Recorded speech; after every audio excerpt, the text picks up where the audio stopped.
হানাফি জগতের বড় মুহাদ্দিস, তাবলীগ জামাতের প্রাণ যিনি, হ্যাঁ কে? প্রতিষ্ঠাতা নাই, প্রতিষ্ঠাতা ইলিয়াস সাহেব, এর প্রাণ, যিনি তাদেরকে কোর্স দিয়েছেন। কে? ইলিয়াস সাহেব তো কোর্স দিয়েছেন, যে কি করবে তারা ওই মসজিদে মসজিদে পড়বে, ওটা দিয়ে গেছেন জাকারিয়া সাহেব, জাকারিয়া কান্দলভি রাহিমাহুল্লাহ। তিনি, তার একটি কিতাব রয়েছে হাদিসের খেদমতে। হাই, যদি এইসব ওলামায়ে কেরাম হাদিসের খেদমতে, কোরআনের খেদমতে থাকতো তাহলে সহি রাস্তায় থাকতো, কিন্তু তাদের সুফিবাদ সর্বনাশ করেছে আকীদার। সুফিবাদে যদি না ঢুকতো তাহলে তাদের সর্বনাশ হতো না। ভালো ভালো মানুষ সুফিবাদে ঢুকে গিয়ে সর্বনাশ হয়েছে। মৌলানা জালালউদ্দিন রুমি যদি ওই ভণ্ড, ওর নাম কি, শামস তাবরেজি জাহেলের এই সুফির গুমরাহিতে না পড়ে তো জালালউদ্দিন রুমি গুমরাহ হয় না। আপনার ওই চরমনাই কিতাবগুলিতে লিখেছে যে জালালউদ্দিন রুমিকে এমন করলো শেষ অবস্থা যে তোমার যত কিতাব লাইব্রেরি সব কি করতে হবে, জ্বালিয়ে দিতে হবে। মনে আছেন আপনার, জ্বালিয়ে দিতে হবে। তা যেই ব্যক্তি ইসলামিক কিতাবকে জ্বালিয়ে দিতে বলে তাহলে আধ্যাত্মিকতার উন্নতি হবে, তাহলে রুহানিয়াত আর মারিফত হাসিল হবে, সে কত বড় গুমরাহ। এই শামস তাবরেজির গুমরাহিতে খপ্পরে এই সুফি ইজমে যদি না পড়ে তো জালালউদ্দিন রুমি গুমরাহ হয় না। এইরকমই বেশ কিছু ওলামারা রয়েছে যারা ভারত উপমহাদেশের বড় বড় আলেম হওয়া সত্ত্বেও একদিকে যদি দেখেন নজরুদ্দিন বড় বড় খেদমত, হাদিসের খেদমত, আরে কোরআনের খেদমত, আর একদিকে সুফিজম পেশ করে ওয়াহদাতুল ওজুদ আর শিরক কুফরিতে লিপ্ত হয়ে গেছে। আউযু বিল্লাহ, আল্লাহ পাক যেন হেফাজত করে। রব্বানা লা তুযিগ কুলুবানা বা'দা ইয হাদাইতানা ওয়া হাব লানা মিন লাদুনকা রাহমাতান ইন্নাকা আনতাল ওয়াহ্হাব। আল্লাহ পাকের বড় নিয়ামত হেদায়েত। তার একটি কিতাব রয়েছে হাদিসের সারা, মুয়াত্তা মালিক হচ্ছে হাদিস ইমাম মালিক রহমতুল্লাহ আলাইহির। এটা বুখারীর আগে লেখা, তাই না? ইমাম মালিকের জামানায় ইমাম বুখারীর আগে, হ্যাঁ। তো ইমাম মালিক রহমতুল্লাহ, ইমাম আবু হানিফার পরে ইমাম মালিক রহমতুল্লাহ আলাইহি দ্বিতীয় ইমাম, ইমাম আবু হানিফা, ইমাম মালিক, তারপরে ইমাম শাফি, তারপরে ইমাম আহমদের জামানা। তো ইমাম মালিকের মুয়াত্তা মালিকের একটা সারা ভাষ্য লিখেছেন কে বললাম? জাকারিয়া কান্দলভি। তিনি সেই ভাষ্য লিখে, তার নাম হচ্ছে আউজাজুল মাসালিক, কিতাবের নাম হচ্ছে আউজাজুল মাসালিক।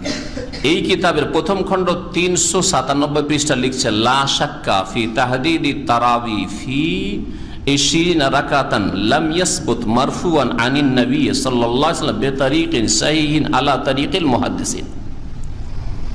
বলছেন এতে কোনো সন্দেহ নেই যে 20 রাকাত তারাবি নির্ধারণ করব, এই বিষয়টি লাম ইয়াসবুত মারফুআন, প্রমাণিত নয়। মারফু নবী সাল্লাল্লাহু আলাইহি ওয়াসাল্লাম, মারফু মানে নবী সাল্লাল্লাহু আলাইহি ওয়াসাল্লাম পর্যন্ত পৌঁছানো সম্ভব নয় সহি তরিকাতে। সহি হাদিস মোতাবেক নবী সাল্লাল্লাহু আলাইহি ওয়াসাল্লাম 20 পড়েছেন অথবা পড়তে বলেছেন, সমর্থন করেছেন, এটা সম্ভব নয়। লাম ইয়াসবুত, আর এটা লা শাক, এতে কোনো সন্দেহ নেই, প্রমাণ করা যাবে না। বেতারিকিন সাহিহিন আলা তারিকিল মুহাদ্দিস, মুহাদ্দিসিনদের যে হাদিস পরীক্ষা করার পদ্ধতি, নিয়ম পদ্ধতি সহি জয়ীফের, সেই কায়দা কানুন মোতাবেক কোনো বিশুদ্ধ সূত্র দিয়ে সহি হাদিস দ্বারা প্রমাণ করা সম্ভব নয়। বেতারিকিন সাহিহিন আলা তারিকিল মুহাদ্দিসিন, এটা কার বক্তব্য? আল্লামা জাকারিয়া সাহেবের। আর একজন হানাফি ফাকি আল্লামা কামাল ইবনুল হামাম হানাফি, তিনি পরিষ্কার ভাষায় লিখছেন, ইন্না কিয়াম রমজান সুন্নাতুন 11 রাকাতান, রমজান মাসের কিয়াম হচ্ছে 11 রাকাত বিল বিত্রি, বেতর সহ, ফি জামাতিন, জামাত সহকারে, ফাআলাহু আলাইহিস সালাতু ওয়াস সালাম, নবী করিম সাল্লাল্লাহু আলাইহি ওয়াসাল্লাম যা করেছেন পড়েছেন। এটা রয়েছে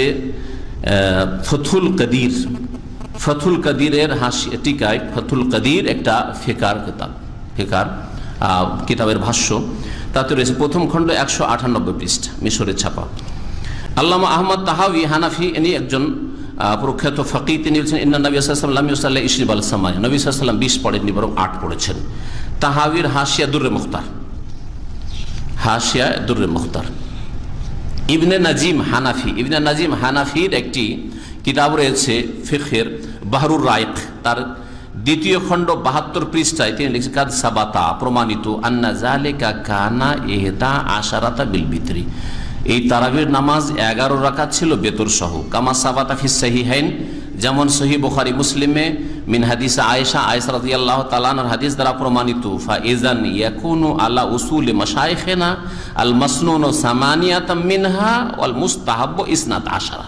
সুতরাং আমাদের মাশায়েখ মানে হানাফি ওলামাদের নিকটে আমাদের তরিকা মোতাবেক ফতুয়া হচ্ছে যে সুন্নত হচ্ছে সামানি 8, আর ওয়াল মুস্তাহাব, আর মুস্তাহাব হচ্ছে ইসনাত আশারা 12 রাকাত হচ্ছে মুস্তাহাব, 12 রাকাত হচ্ছে মুস্তাহাব। ডিসকাউন্ট করে তো আসলে ডিসকাউন্ট দিয়ে কিছু করেছে, গায়ের জোরে এইটা তো প্রমাণ করার চেষ্টা করেনি।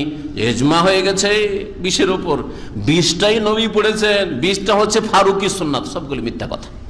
এজমা হইলে এতগুলি মত কেন থাকবে? 8 থেকে 10টি মত। আল্লামা নাসিরুদ্দিন আলবানী রহমতুল্লাহ আলাইহি বলেছেন যদি এজমাই হইল তাহলে 8টি মত কেমন করে হলো, তার কিতাবে লিখেছেন। আর বেশ কিছু কিতাব রয়েছে তাতে আরো 2টি মত বাড়িয়ে 10টি আমল পর্যন্ত পৌঁছানো হয়েছে। তাবেঈনদের জামানায় বিভিন্ন রকমের আমল ছিল। ইমাম মালিক রহমতুল্লাহ আলাইহির জীবনে মদিনা সম্পর্কে তিনি বলছেন যে মদিনায় যখন আমি চোখ খুললাম তখন মদিনার লোকদেরকে দেখতাম যে তারা 41 পড়ত, বেতর সহ 41, 38 পড়ে তারা 3 রাকাত বেতর, অথবা 40 পড়ার পরে 1 রাকাত, 41 রাকাত নামাজ পড়ত। তারপর এজমা হয়ে গেল। তো এজমাটা কখন হলো তাহলে? এজমা মানে ঐক্যমত ওলামাদের হয়ে যায় যে 20-এর জায়গায় 24-25 কিছু নাই, তাই না? এটা কোথায় হইল? এজমা কোন যুগ হয়? যারা এজমার দাবি করেছে যে সর্বসম্মতিক্রমে পাশ হয়ে গেছে, মিথ্যা কথা।